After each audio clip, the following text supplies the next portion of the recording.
আজ ৬ অক্টোবর ২০২৫ সোমবার বাংলাদেশ ক্রিকেটের নিয়ন্ত্রক সংস্থা বাংলাদেশ ক্রিকেট বোর্ডের বোর্ড পরিচালক নির্বাচনের ভোট গ্রহণ শান্তিপূর্ণভাবে সম্পন্ন হচ্ছে।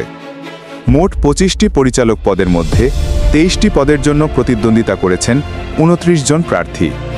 সকাল ১০টা থেকে বিকেল ৪টা পর্যন্ত ভোট গ্রহণ অনুষ্ঠিত হচ্ছে রাজধানীর একটি স্থানীয় হোটেলে। তবে নির্বাচনের আগেই বেশিরভাগ গুরুত্বপূর্ণ পদে প্রার্থীরা বিনা প্রতিদ্বন্দ্বিতায় নির্বাচিত হয়ে যাওয়ায় মূল আকর্ষণ ছিল ঢাকা মহানগরীর ক্লাব প্রতিনিধি কোটায় ক্যাটাগরি ২। এবারে নির্বাচনের সবচেয়ে বড় খবর হল বিভাগীয় ও জেলা কোটার 10টি পদের মধ্যে 8টিতেই বিনা প্রতিদ্বন্দ্বিতায় জয় নিশ্চিত হয়েছে। বর্তমান বোর্ডের প্রভাবশালী সদস্য আমিনুল ইসলাম ও নাজমুল আবেদিন ঢাকা বিভাগ, সঙ্গীতশিল্পী আসিফ আকবর চট্টগ্রাম বিভাগ এবং আব্দুর রাজ্জাকের মতো হেভিওয়েটরা ভোট ছাড়াই পরিচালক নির্বাচিত হয়েছেন। ফলে সভাপতি পদে বর্তমান নেতৃত্বের ধারাবাহিকতা বজায় থাকার সম্ভাবনাই বেশি।